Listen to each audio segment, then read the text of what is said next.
윤석열 전 검찰총장이 자신과 관련된 의혹들을 모아놓은 문서, 이른바 윤석열 X파일을 괴문서라고 지칭했습니다.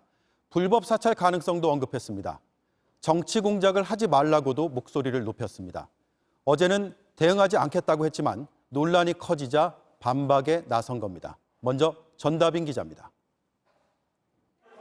윤석열 전 검찰총장이 공보라인을 통해 X파일에 대한 입장을 밝혔습니다. X파일을 출처 불명의 괴문서라고 규정하면서 반박에 나선 겁니다. 윤 전 총장은 입장문에서 자신은 국민 앞에 나서는데 거리낄 것이 없다면서 그랬다면 지난 8년간 공격에 버티지 못했을 것이라고 주장했습니다. 박근혜 정부와 문재인 정부에서 연달아 정권 관련 수사를 맡아 여권과 각을 세운 걸 언급한 걸로 보입니다. 이어 윤 전 총장은 괴문서로 정치 공작하지 말라면서 진실이라면 내용, 근거, 출처를 공개하기 바란다고 촉구했습니다. 앞서 이 파일을 입수했다고 처음 밝힌 정치평론가 장성철 소장은 기관 개입 가능성도 주장한 바 있습니다. 본인 계좌에 돈이 얼마 들어있다라는 것은 본인과 금융기관만 알잖아요. 그래서 이것이 다른 쪽이 좀 개입한 부분도 있다. 이 때문에 윤 전 총장은 공기관과 집검당에서 개입해 작성한 것처럼도 말한다며 그렇다면 명백한 불법 사찰이라고도 했습니다. 윤 전 총장 측은 어제까지만 해도 우대응이 원칙이란 입장이었습니다. 하지만 논란이 커지자 적극 반박에 나선 걸로 보입니다. 이런 가운데 국민의힘에선 아직 공식 대응은 어렵다는 입장입니다. 아직까지 당에서 확장해서 대응하기는 좀 어렵다. 무엇보다도 내용이 부정확하거나 아니면은 그게 의미가 없을 것이다라는 제 판단이 있기 때문에. 반면 여권 대선 주자인 이재명 경기지사는 자신도 X파일과 비슷한 걸 봤다며 압박에 나섰습니다. 조언을 한번 드린다면 정치인은 그냥 발가벗는다는 심정으로 모든 의혹이나 모든 질문에 대해서 답해야 합니다. 윤 전 총장 주변에선 앞으로 다가올 검증 공세에 대비해 법률지원팀 인력 보강을 고려 중이란 얘기도 나옵니다. 실제로 오늘은 임시 부대변인으로 김앤장 소속이었던 최지연 변호사를 선임하기도 했습니다. JTBC 전다빈입니다. 윤석열 전 총장은 장모의 주가 조작 연루 의혹에 대해서도 반박했습니다. 확인되지 않은 내용이고 역시 정치 공작으로 의심된다고 했습니다. 장모 측도 금감원과 경찰이 8년 전 무혐의로 내사를 끝냈다고 설명했습니다. 그러자 금감원은 조사한 사실이 없다며 장모 측 주장이 사실이 아니라고 밝혔습니다. 연지환 기자입니다. 오늘 도이치모터스 주가 조작 의혹을 수사하는 검찰이 윤석열 전 총장의 장모 최모 씨가 관여한 정황을 포착했다는 보도가 나왔습니다. 최 씨가 도이치모터스 대표이사의 측근과 같은 IP로 수십 차례 주식 계좌에 접속했다는 내용입니다. 도이치모터스 주가 조작 사건은 지난 2010년 10월부터 2011년 초까지 주가가 오르는 과정에서 윤 전 총장의 부인 김건희 씨가 자금을 댔다는 의혹입니다. 여기에 윤 전 총장의 장모 최 씨까지 관여했다는 의혹도 나온 겁니다. 주가가 최고가를 찍은 날을 기준으로 보면 사건 공소시효는 지난 3월입니다. 하지만 수사팀은 최 씨의 공소시효가 끝나지 않았다고 보고 수사를 이어가고 있습니다. 3월 이후에도 추가적인 혐의점이 있다고 판단한 걸로 보입니다. 최 씨 측은 즉각 입장문을 내고 반박했습니다. 검찰이 지난해부터 1년 넘게 수사했지만 결과 없이 공소시효를 넘겼고 최 씨는 소환 조사도 받지 않았다고 설명했습니다. 또 관련 의혹은 2013년 금감원과 경찰 내사에서 모두 혐의 없음으로 종결된 사안이라고 밝혔습니다. 하지만 금감원 관계자는 관련 의혹을 조사한 사실 자체가 없기 때문에 혐의 없음으로 종결됐다는 것은 사실이 아니라고 반박했습니다. 윤 전 총장도 X파일을 언급하며 해당 보도를 강하게 비판했습니다. 자신은 가족 사건에 관여한 적이 없고 검찰발로 확인되지 않은 내용이 보도된 것은 정치 공작의 연장선상으로 의심된다고 했습니다. JTBC 연지환입니다. 야권의 대선 주자로 거론되는 또 한 사람, 최재형 감사원장입니다. JTBC 취재 결과 오늘 노조 역할을 하는 실무자 협의회가 최 원장을 만났습니다. 직에서 물러날 필요가 있다는 취지의 뜻을 전달한 것으로 파악됐습니다. 감사원의 중립성이 훼손될 수 있기 때문입니다. 박유미 기자입니다. 열심히 일하는 감사원 직원들조차도 그런 것 때문에 조금 난처한 경우가 있는 것으로 알고 있고요. 이 부분에 대해서는 제 생각을 정리해서 자, 지금 조만간 여야를 막론하고 최재형 원장도 자신의 대선 출마설이 감사원 직원들에게 끼치고 있는 영향을 거론한 바 있습니다. 결국 감사원 실무자협의회가 오늘 최 원장과 면담을 한 것으로 JTBC 취재 결과 파악됐습니다. 실무자협의회는 6급 이하 직원들로 구성된 조직으로 감사원에선 노조와 같습니다. 오늘 면담은 이 협의회가 최 원장에게 요청해 성사된 걸로 전해집니다. 협의회 측은 이 자리에서 최 원장의 대선 출마가 거론되면서 감사원의 정치적 중립성이나 독립성이 훼손될까 봐 우려된다는 취지의 의견을 전달했다고 합니다. 면담은 30분가량 진행됐는데 최 원장은 협의회 측의 이런 의견을 들은 뒤 별다른 입장을 밝히진 않은 걸로 파악됐습니다. 최 원장은 그동안 감사원 내부에서 평직원들과도 활발히 소통해 온 걸로 알려져 있습니다. 하지만 오늘 반응은 평소와 달랐다는 겁니다. 감사원 내부에는 최 원장의 빠른 결단을 촉구하는 분위기가 있습니다.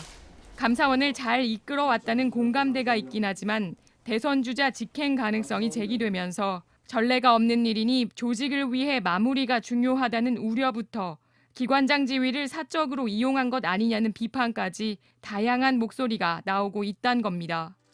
이런 가운데 최 원장은 내일로 예정됐던 광주 보훈병원 방문 일정도 취소한 걸로 확인됐습니다. 이 때문에 최 원장의 결단이 임박했다는 관측이 감사원 주변에선 나오고 있습니다. JTBC 박유미입니다.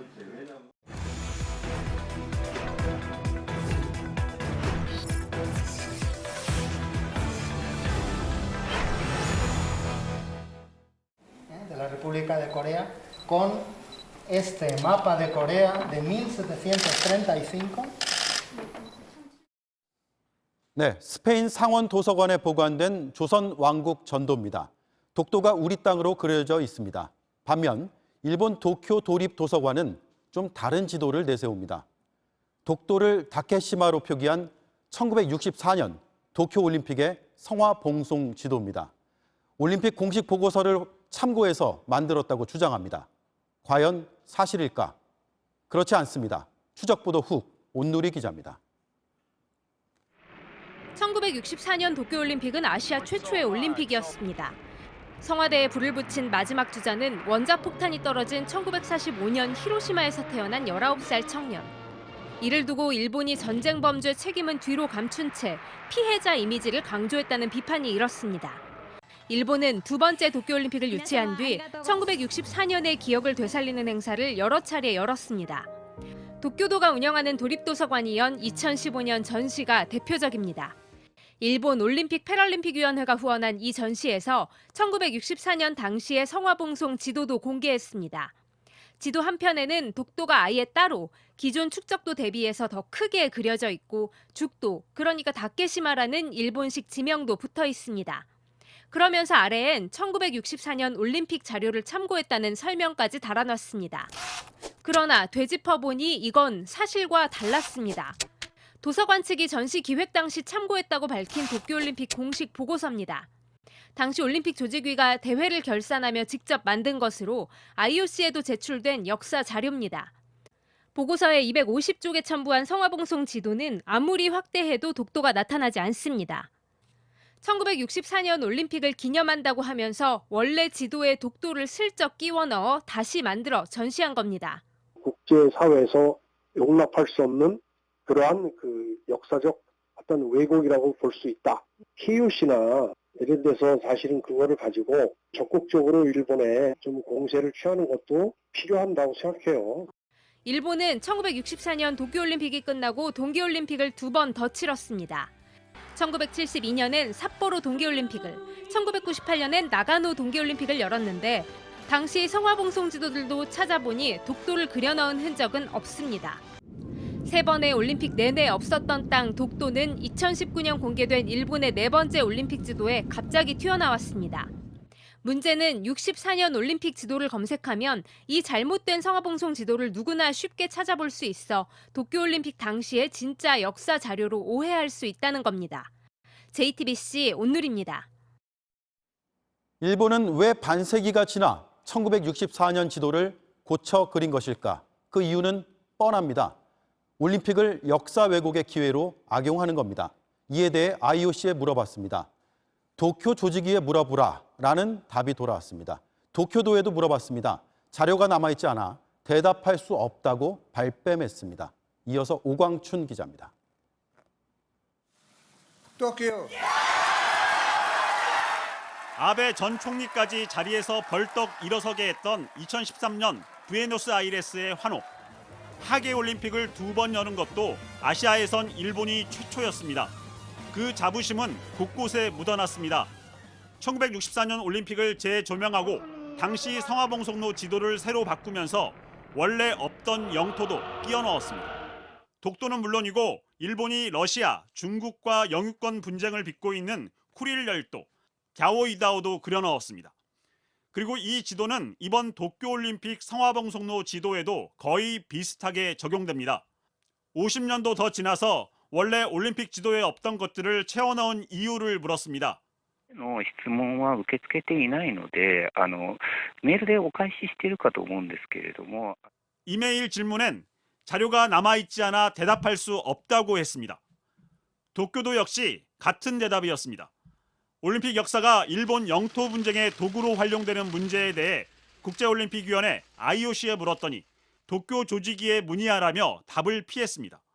도쿄 조직위는 답변할 문제가 아니라고 했습니다. 64년 도쿄올림픽 성화봉송로에는 독도를 넣었다. 그리고 2021년 도쿄올림픽엔 독도를 넣었다. 이런 식으로 명분을 쌓기 위한 활동인 거고요. 자신들만의 증거 자료로 남겨놓고 싶은 거죠. 일본은 한 달 앞으로 다가온 이번 올림픽이 10년 전 일어난 동일본 대지진 그리고 후쿠시마 원전 사고를 극복하는 부흥의 무대라고 강조합니다. 코로나로 한 차례 연기됐지만 그 위기를 돌파하는 상징성도 이야기합니다. 그런 과정에서 올림픽은 독도가 일본 땅으로 그려지고 전범기 우길기를 아무 문제 없는 일본의 전통 깃발인 양 드러내고 있습니다. JTBC 오광춘입니다.